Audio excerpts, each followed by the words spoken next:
back to the Style and Beauty Doctor on YouTube, and in today's video I'm going to be answering the questions that you guys had about my trip to Ghana, so keep watching.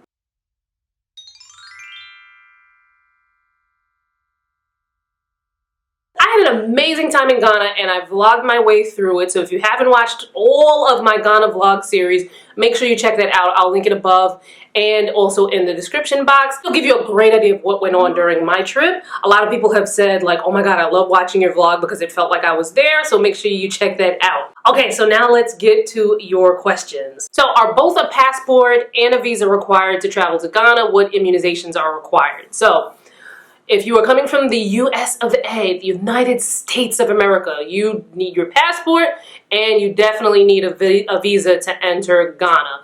Last year the process was a bit hairy, I would say, and I'm just going by like, because our group was in a WhatsApp chat and there were people who hadn't gotten their visa yet and they were like frantically like, you know, messaging like, I wouldn't say minutes before we were set to leave, but pretty close. And because last year was the year of return, a big, you know, big to do, there are about, I think they said like 800,000 visas to Ghana that were issued last year. So last year was crazy. I do think that, you know, the process might still be a bit crazy because, you know, that big year of return sparked a lot of interest in travel to Ghana. So the process could be, you know, a little bit crazy still. And I also read that there are some improvements that they're looking to make so that you can get a visa on demand. But of course, you know, definitely make sure that you research well ahead of time, you know, how you're going to get your visa and where you're going to go and how much time you have. If you're coming from another country, you definitely want to research what you would need from the Ghana consulate in your area, because not every country is going to require a visa. There are a couple of countries where you don't need a visa to enter Ghana. Now, how I got my visa, I actually wound up using a travel agency that the Gone to Ghana team, who was the team who organized our trip, this was something that they mentioned in an email. So I figured, you know, let someone who knows what they're doing do the visa application. I don't have to worry about going to this place and coming back and doing this and doing that. So I mailed them a money order for, I think it was like $160, which included the price of the visa application and then their price for doing it for me. You do not need to spend that much if you have well enough time ahead of time to do your visa application. The visa application itself is a lot cheaper than that if you go in person and do it, but you definitely need to have time on your side. There were some people in our group who did, you know, rushed visas and things like that. I don't have, you know, information on that. Make sure you check out the Ghana consulate in your area to find out information, to find out exactly what you need, how long things take, because the last thing you want to do is to spend a whole bunch of money in hotels and airline tickets and, you know, so on and so forth, and then miss out on going because you flaked on getting your visa in time. So make sure you get your visa. As far as immunizations, the only one that's like required and they want to see like your card and proof of it is the yellow fever shot. There was also some craziness with that last year. The manufacturer that at least in the US, it could be different in other countries, and maybe if you're coming from another country, your immunization requirements might be different as well. So make sure if you are not an American that you research what is needed for you to go as a non-American into Ghana. But in America, though, there was a bit of a frenzy with the yellow fever shots because so many people were going to Ghana from America that there was a shortage. I got my yellow fever shot at a place called Passport Health. You can Google that and you find if there's one in your area. You can also maybe talk to your primary care doctor, and if your primary care doctor doesn't administer yellow fever shots, then probably they can refer someone to you. But I went to Passport Health and they told me that they had a shortage of the yellow fever shot, but they got an FDA approval on another manufacturer. The manufacturer, I think it was like Sanofi. Which evidently, if you've been reading my blog for forever, bless you first of all, but Sanofi is also the manufacturer of a product called Avibon, which was a topical vitamin A cream that was like bomb. I don't even know if they still sell Avibon, because I know at one point they stopped selling it because whatever reason. But anyway, so Sanofi had this yellow fever shot, so I was able to get my yellow fever shot. at Passport Health. Now, when you go to Passport Health, and I don't know if Passport Health is the only type of company that like does this kind of thing. I'm sure it's not, because we're in America and everyone, you know, it's competition everywhere. But speaking for Passport Health specifically, when I went, I felt like the lady was like trying to upsell me to everything. She was like, oh, what about tetanus? Oh, what about, not tetanus. She was like, oh, you need your typhoid shot, and you need this, and you need that, and you need this. And I was like, slow down, lady. I'm here for the yellow fever. I did take the typhoid shot, though. I did wind up paying for that and getting that when I was there at the Passport Health office. Because, what did she say? Because some of the vaccines you can get when you get to the airport in Ghana, and it's a lot cheaper, but some of them aren't effective because some of them have to be in your system before you even enter the country for a certain amount of time for it to be effective. So that's how she got me with the typhoid, because she was like, well, if you get it when you get there, it's not even going to make any sense because of whatever. And she could have been like, you know, hustling me, but, you know, I was just like, whatever, lady, boom, let's go. These vaccinations are expensive. I paid about $400 and something for the yellow fever shot and a typhoid shot. Plus there's an $85 office visit that Passport Health charged me for. You might want to look to see if your health insurance covers any of these shots. That I definitely don't know any information on that. You have to do your own research with your healthcare provider. But those immunizations, you definitely need a yellow fever if you're coming from America, and it can definitely be pretty pricey because you're adding this on to already the costs of you going to the country. Okay, next question. Did you have any dresses custom made while you were there? I read you can have dresses made for a little of nothing. I did not have any dresses made while I was there because I'm currently in a position here where I'm like, it's too much stuff in here. I want to purge everything. Like, if I could just throw away everything that I own and start all over with like 2 things and just keep wearing those 2 things, I would. Now, I'm being very dramatic. But no, seriously, I did not need to buy a single thing. I already have a lot of Ankara print pieces that I've bought, you know, over the years that you might have seen me wear in Ghana. But yeah, I didn't really need anything. And the only person I know on our trip that got something custom made was one of the gentlemen, Kava. And from what I understand, he got a suit or something made. I didn't see the suit. His measurements taken when we were in one of the shops.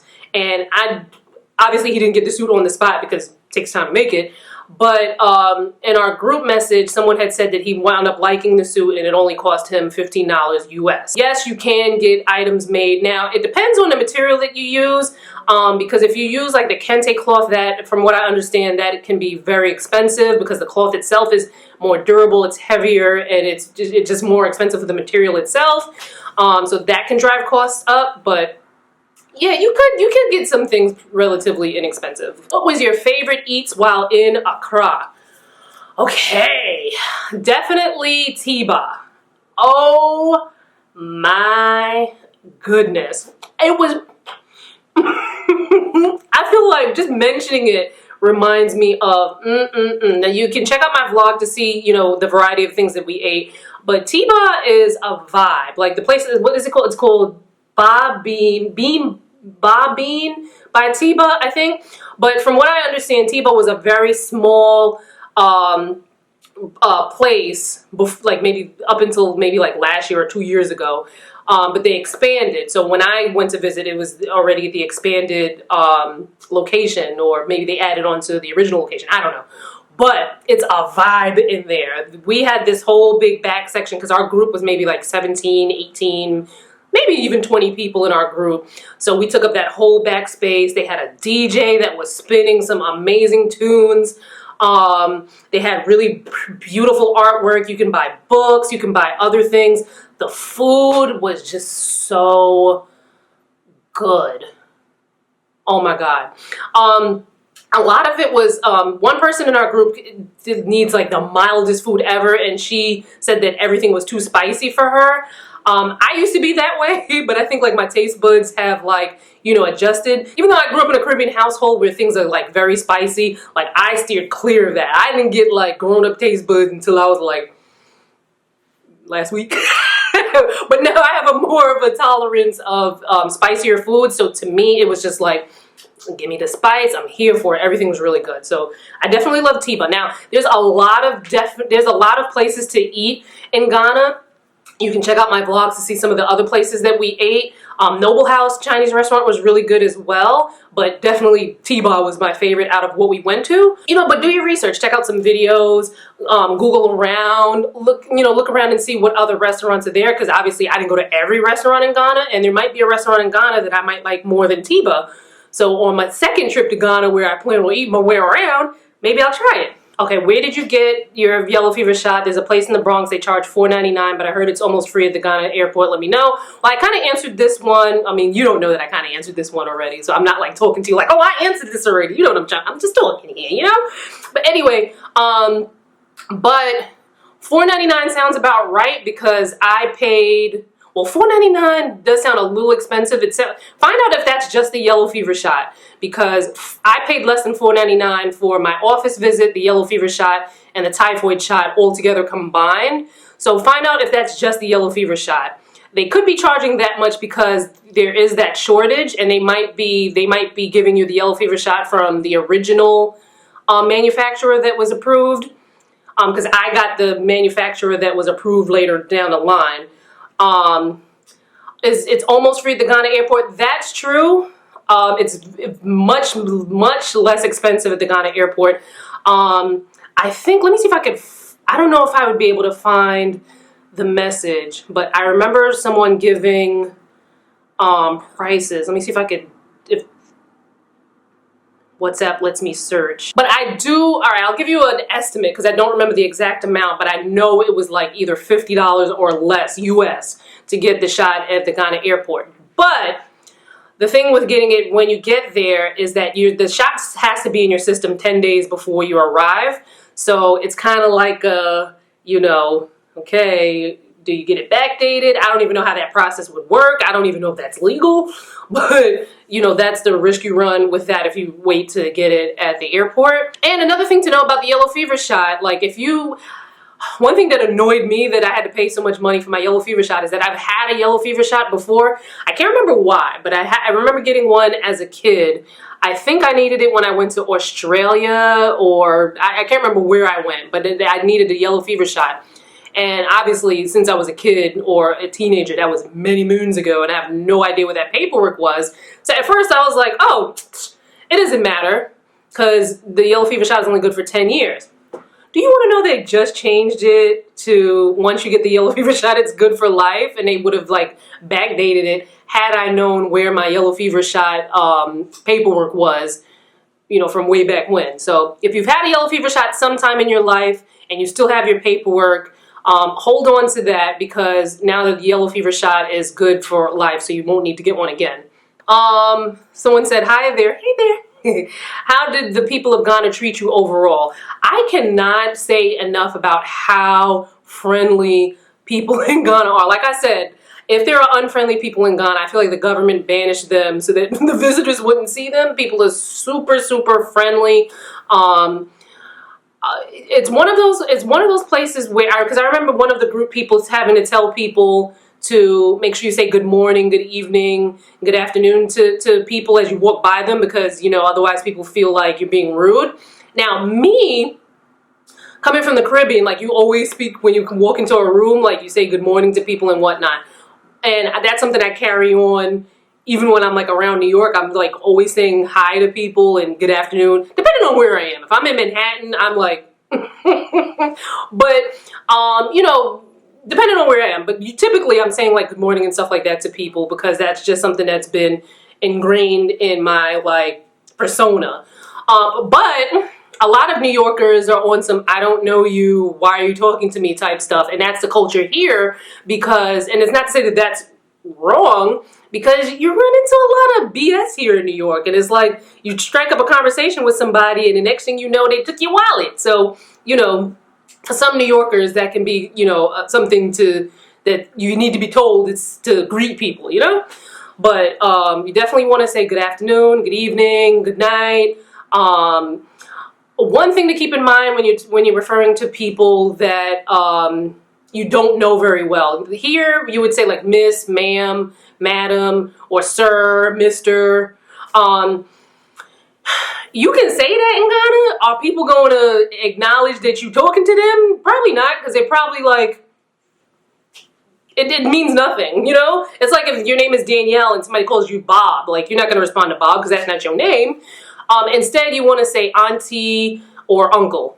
And one time I already knew that coming in, but a couple of times, because I'm so used to saying miss, ma'am, madam, you know, sir, mister, whatever, that I said miss or ma'am to someone, and it was like as if I didn't say anything. And I was like, oh shoot, auntie. And then and it's not like she purposely ignored me. They're not, you know, it's a different culture. So auntie, uncle. Okay. Did you feel safe there? Were there lots of insects? Were people friendly? Could you understand dialect easily? Did you learn the sacred, I think you mean sacred ritual, but you put sacral ritual? I don't know. Did you dance? Any historical tours? Definitely check out the vlogs because I did dance and there were some historical tours. Sacred ritual, I think of something very specific when I think of sacred ritual, but I think you can maybe, the vlog that I did at Elmina, when we got back to the hotel, maybe you can consider that a sacred ritual, but you know, check that out to see what I experienced. That's probably the closest thing to that I experienced on this trip. Could you understand the dialect easily? English is one of the official languages in Ghana. Not everybody in Ghana speaks English, but most people do. There are other local dialects that are spoken as well, but I didn't run into anyone who didn't speak English when I was there. Were people friendly?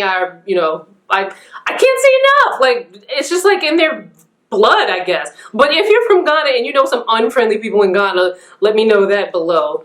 Were there lots of insects? That's another thing I kind of felt like was imported out of, or exported out of the area when I was there. Because I'm like, I didn't get one mosquito bite.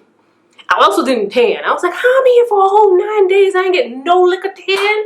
No tan? But, I didn't experience, like, I saw more like lizards and what are the things that I see? Lizards, pretty much. That's only like wildlife that I recall seeing, were lizards. I don't even think, I saw dragonflies, but dragonflies don't sting you. But I didn't see any other insects. Oh, well, when we were in Coconut Grove Hotel, a roach fell down into my makeup while I was doing my makeup, and I was just like, wow. But no, not a lot of insects. Definitely make sure that you do carry, well, I wouldn't bring insect repellent from, well, okay, so let me rephrase this. So, like, a lot of the bug spray that you would buy here in the US for, like, mosquitoes that we have here, I feel like mosquitoes outside of the US be like, psh, what is this, perfume? I feel like you should, when you go into another country to buy the bug repellent locally, because that's going to have what it takes to, you know, keep the bugs off of you. Now, there is the difference of, like, you know, what ingredients are made, or is it made with, and if you're someone who's like a stickler about that, that's something that you're going to have to, like, research before, like, on your own before you get there. But, like, when we were at the Cocoon National Park, I definitely made sure that I put a lot of insect repellent on, because, you know, we were in a wooded area and didn't even get a bug bite there, but we had on, like, thick, creamy bug repellent on. The beach, I definitely made sure that I had a lot of bug spray on, because I, what do you call it? When I vacation, I almost only get bitten when I'm at the beach, and it's usually the, what do you call it? Like the sand flies that usually bite me, and I usually get them like on my ankles and on my legs. Did I feel safe there? Yes. Very, very safe. But also I was on a group trip, so there were always people that I knew around me. The group leaders were like, no one is to go off alone. You need to have at least 2 other people with you if you're going anywhere. So, you know, in that sense, I never felt uncomfortable or unsafe. I don't even, the only time that I was by myself was like when I was in my hotel room, and, you know, of course I felt safe in my hotel room. But there was not at any time where I felt like, oh my God, something's probably going to go down. But that's not to say that things don't happen, but I felt completely safe. But when you travel anywhere, you definitely want to keep your guard up because, you know, sometimes as a tourist, you're an open target and an easy target. So, you know, keep your eyes open and peeled. I would love to travel to Ghana for my birthday later this year. I don't know where to begin. Do you have any suggestions of where I can book airfare, hotels, and tours? I would greatly appreciate your suggestion. I don't know, girl. Like, to be honest, I am the last person that you want to ask how to book a vacation because I don't even want to do that kind of stuff for myself. I am I want to pay and show up kind of person. And, you know, we'll talk about that more later down the line. I would definitely say where to start would be probably to do some research, watch some YouTube videos, go on, you know, like Travel Advisor and these various sites, you know, immerse yourself with other people's Ghana travel experiences. Check out my vlogs. But, you know, just understand that you need to get different perspectives because although I had an amazing time on this trip and there are things that I would have tweaked, and I'll talk about that later in this video as well. Just because I may do with it doesn't mean that you would. So, you know, definitely do your own research. Again, watch a lot of videos. Watch videos from different types of creators. So before I went on this trip, I watched videos from people who are American or people who are from different parts of Europe who are coming to Ghana for the first time and their experiences. I watched videos from people who live, you know, in America and UK and wherever, and they have Ghanaian parents and Ghanaian family, and they come and visit and they do vlogs. I've watched a bunch of those. And I've also watched vlogs from people who actually live, work, and, you know, just living the good life in Ghana. I've watched those as well too. So you want to watch a lot of videos to get a well-rounded idea of what it's like in Ghana before you go. The reason why I say you want to watch a bunch of different videos to get a well-rounded view is because I also saw a lot of videos that were like either like vlogs or just like videos in general that were filmed around the time that I went to Ghana at the same time. And I'm like, are we in the same place? There are some people that are extremely wealthy in Ghana. And, you know, when you watch footage from these people that have that kind of access, or, you know, just kind of get a glimpse into that life, and that's all that you see, you might think like, oh my God, I'm gonna go to Ghana and I'm gonna live like a king or a queen, which you really can, but there are other sides as well. I would say it's super important to definitely get a well-rounded view of what it's like to travel in Ghana, because like I said, I watched a video where I was like, were we in the same place? I did not have these experiences. So make sure you get a well-rounded view. I do know that because there's been such a spike in an interest in visiting Ghana, especially after the year of return, that many people would want to go. There are going to be a lot of travel groups that are going to have trips to Ghana where, you know, similar to what I did, where there's an itinerary and you pay your money and they take you to different places and things like that. If that's your speed, you know, do your research on the various travel groups that, you know, that are going to pop up and that have been established already. Like, even look at the old school, like, travel agent. I know since the internet, you know, travel and being able to book things online and book it yourself easily has, like, travel has become such a big DIY thing. But more and more, the more I travel and the older I get and, you know, the way my tastes change, I would honestly say if I wanted to go on a trip and it wasn't like a group trip or something that I had heard of, you know, me being an influencer, I would definitely go to a travel agent to curate a trip for me. Okay, next question, which, next question, which, you know, kind of ties into this. Would you advise that agency you went on the trip with? If you could change something, what would that have been? I was wondering about the flight time. Does it really take 2 days? Can you do a packing video on what you took? I definitely have a packing video up, so make sure you check that out. But it might have popped up before this video did, so you might have watched it already. And if you did, hi, thank you, girl. So here's the thing. So now I want to be as diplomatic as possible because reviewing people is different than me reviewing a makeup brand or some sort of fashion item or something like that, which I normally do on this channel. When it comes to like a foundation or something like that, like I'll give you my opinion on the foundation, you know, whether you agree with my opinion or not, you know, and you buy the foundation and then you don't like it, chances are you could return that foundation, or if you wind up, you can't return the foundation, you know, maybe you lost $40, right? I wouldn't want you to lose $1, but losing $40 on trying a foundation because you saw me with it is a hell of a lot different than spending upwards of, you know, close to $5,000 on a trip and hating it because you saw me go on it, you know? So that's really, really, really tough. I would say definitely do your research other travel groups. Going to Ghana, and I'll have the information linked in my description box. They're not the only group that curates travel to Ghana. My homie Rondell Holder of Soul Society has a trip coming in, I think, July 2020. And, you know, check his out, but definitely do your research. I haven't traveled with Rondell before, but I've worked with Rondell before. He works at Essence. You know, I'm an influencer, so, you know, there's been that influencer, you know, person working for a publication kind of thing. And I love his wife. Oh, him and his wife are just so fly. Oh, I love his wife. And, you know, he travels a lot, and he's had the Soul Society group for a long time. But even there, I can't really say, well, go for sure, go on his trip, because, like, you guys might, there are things that I tolerate that you guys might not be able to tolerate, you know? Like, I'm a very happy-go-lucky person. I can be in a situation that sucks. And I'll be upset that it sucks, and I'll, like, you'll know that I know that this sucks. But I'll also have the frame of mind to be like, I spent a lot of money. I'm going to have to make the best out of this in any way possible.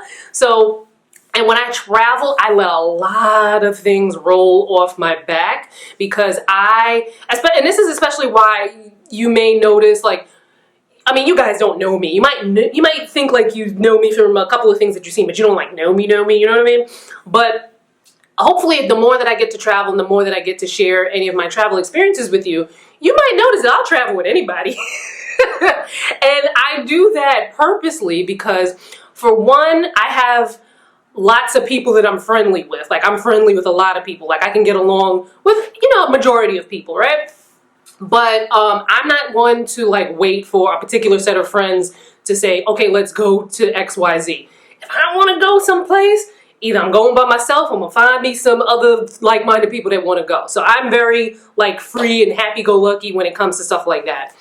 And usually, if there's conflict on a trip, depending on how much conflict it is, you know, I probably won't say nothing, depending on what it is. Because if we're not really friends like that anyway, it's like, to me, it's like, all right, you did something that annoyed me, but we're not really friends. So, like, when we get home, it's not going to matter to me anyway. I'm not going to say anything, right? Because we're not friends.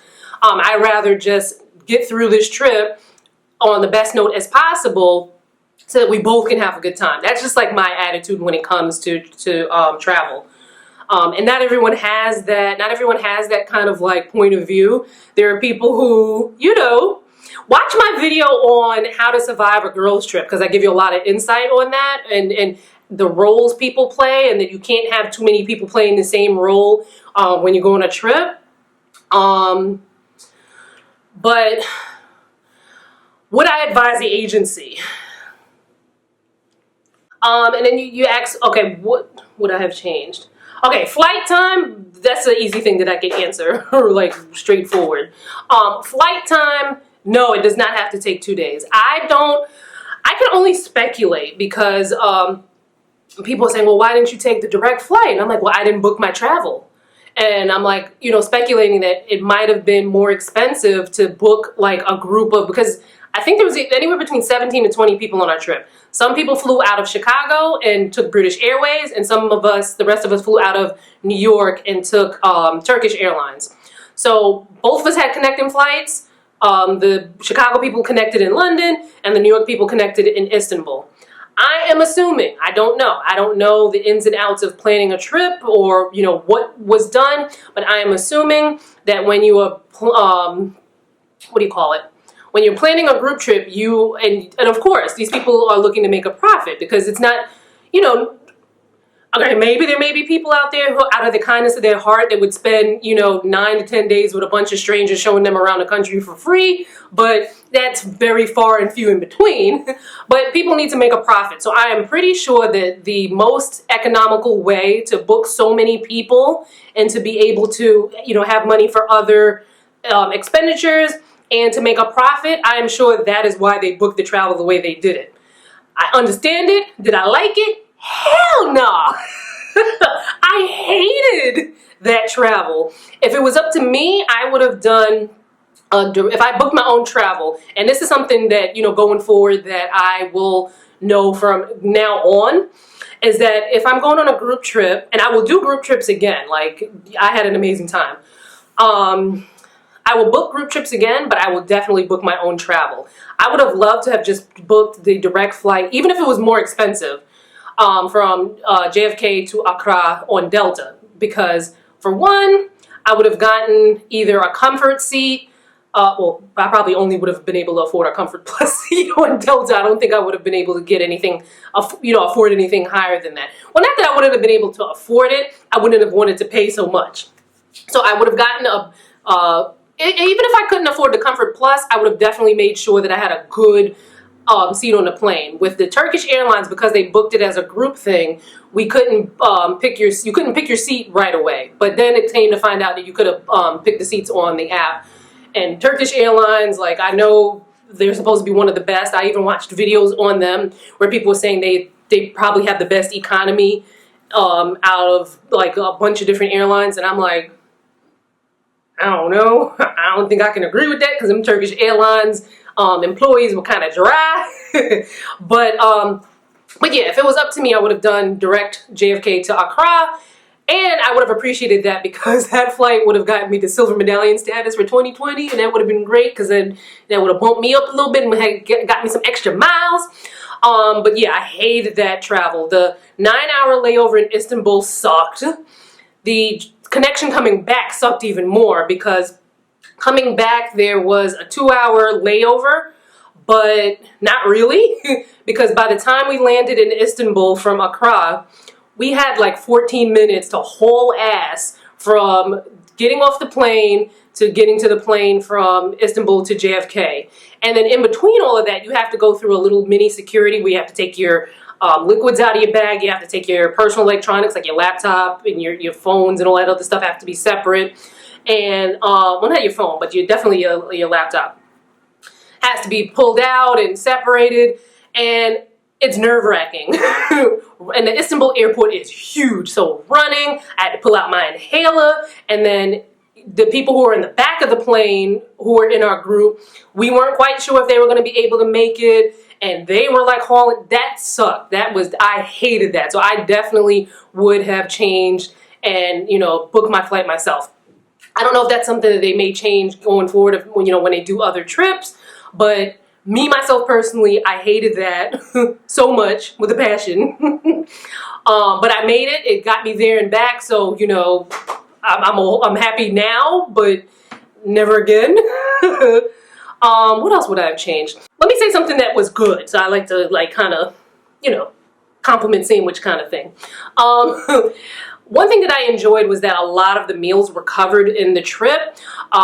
Breakfast, lunch, and dinner were covered most of the time. There were only a few times where you were on your own, and that was like maybe one afternoon you were kind of on your own, but you could order from the hotel as long as you ordered from a specific menu, and that was still kind of covered. But I liked that so much of the food was covered, and I also loved how frequently the food came. Like, it wasn't like my biggest thing with a trip. Like, I'm very flexible, I'll do whatever, but if my feet hurt and I'm hungry, like, I'm of no use to you. I'm gonna be a cranky little brat if I'm hungry or if my feet hurt. So I did like that they were, made sure that food came on time, and, food was like, okay, it's, you get up in the morning and breakfast was already there at the hotel. It was buffet style. Then we move on to the first activity, and then lunch was set up like, boom, there's lunch. Whatever activity, boom, here's dinner. The hotel had 24-hour room service, so if I wanted anything extra, I could order room service. That I would pay myself. So I love that they fed us a lot. A lot of people were saying they were getting fed up with the rice. But I was like, I don't know, I like rice. I like jollof. I like rice and peas. I grew up eating rice, so I don't mind the rice. But that was really good. I would definitely change a lot of the like recreational activities, like the Afrochella. The Afrochella experience sucked. I would have loved to have had the option to have VIP. But again, with the VIP, I'm not quite sure that it would have been that heightened because, like I said, the group people, the people who were coordinating our group, they were in VIP, and it didn't look like they had a much better experience than we did in general population. Yeah, I would have loved to have gone to Afronation instead, because a lot of people were in my Afrochella vlog saying that Afronation was much better and had better artists and was better organized and yada yada. So that would have been nice. The club experience, it was just kind of like the consensus from a lot of you guys who commented on the video was that we kept getting to places too early. Now, to remind you again, like, it's not of our choice that we wanted to go to the club early. This is the time that the group coordinators were like taking us to these places, and we didn't know. And then they're from Ghana, so you would figure they would know that things start 3 to 5 hours later than what is advertised in Ghana. I wish that was coordinated better, because I still feel like I'm owed a proper like Afro beats turn up or something. But on my next trip, I don't know. But yeah, the nightlife stuff sucked. The place we went for Christmas dinner, for Christmas Eve, we got there super early. Someone had said that the place, it's a club called Twist, that's the after spot. So people go there after they've already been to, other clubs. So I wish that was known. But they tried their best because they were concerned that such a big group of us getting in at the same time, they tried to make arrangements. I don't know, but I wish that could have been different. New Year's Eve, I have to let you in on a little not so secret. So my last vlog, I showed you what we did for New Year's Eve.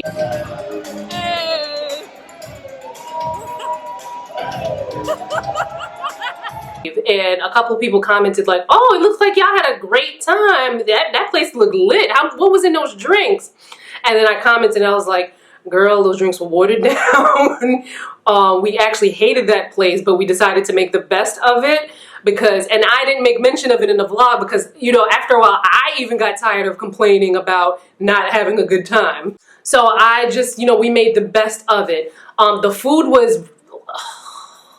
They had these, the food wasn't great. They had these appetizers out. They had pizza that kind of tasted like school lunch. The main was a bit better, but it still wasn't like, it wasn't like up to par with other food we'd been eating in Ghana. This is at Coco Lounge. The DJ was terrible. It had a 70s theme, which I thought that was interesting / whack because like we're going into 2020, like the 70s theme, like okay, all right, but I ain't want to rain on your theme. But the DJ didn't seem like he had a grasp of like good 70s music because he was playing things like Grease Lightning and he was also playing a lot of music that was not from the 70s. So it was like, I don't think dude really understands like the 70s. And the 70s has a lot of jams that would have been cool. But, he decided to play Grease Lightning. But yeah, the drinks were watered down. I knew those drinks were watered down when I had 2 of whatever it is that I had. It tasted good, but it was definitely not much alcohol in it. I knew that it was watered down when I had 2 of those plus some champagne and I was coherent and been able to like walk straight. Because to know me is to know that I have a very low alcoholic tolerance. Typically like this much alcohol makes me tipsy. So yeah, that sucked. But like I said, we made the best of it because we were like, hey, it's New Year's Eve. This is our last night in Ghana. we're just gonna make the best out of a bad situation. Now after midnight, and it was a little confusing too, because the Coco Lounge, there was a place where you eat dinner. Then there's another level that's kind of like chill vibes or whatever. And then there's another level that's a club. So at one point, somebody in our group said that they wandered around to kind of see like what else is in here, because they could tell like some people were pissed that this was a situation. So they kind of wandered around to see if like they could find like a better vibe to like, you know, get people a little hype. So they went, and somebody gave them a tour and showed them like, yeah, you know, this is this level, and then you can go up here to the club, and you know, whenever you're ready, and blah blah blah blah blah. Well, the person said that to get to the second level in this other place was included with the price of what we paid to get into like the whole shebang. So then they're like, all right, great, we'll be right back. We're going to bring some more people with us. So they come back down, they tell us, a bunch of us go up, and all of a sudden they're like, oh, you have to spend, I can't remember if the money was in CDs or if it was in US dollars, but it was like 100 and something. I think I remember them saying 100 and something CDs would have been like maybe 20 or 30 dollars. It had to be it was US. I think they had converted it to US dollars. But they said that you had to pay like $150 US to be able to get to the other levels. One of the trip goers with us was like, wait, but there was a guy who was just here who gave me a tour who said it was already included. And they were like, oh, no, no, no, no, no.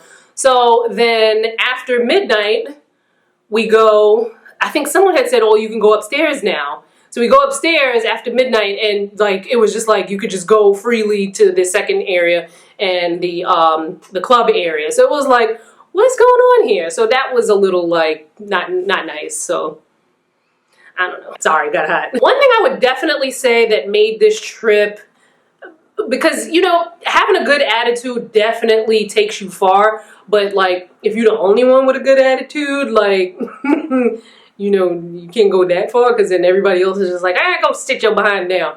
But what really was great about this trip was that our group was such an amazing group of people. I mean, you know, not everybody's gonna vibe with everybody. Now, I knew Danielle Young and I knew Ty Alexander beforehand. I've known them both for years. So I knew that I would have at least that. But then there's so many other amazing influencers and, you know, other people on our trip that I really enjoyed, that, you know, I'm really glad that I went.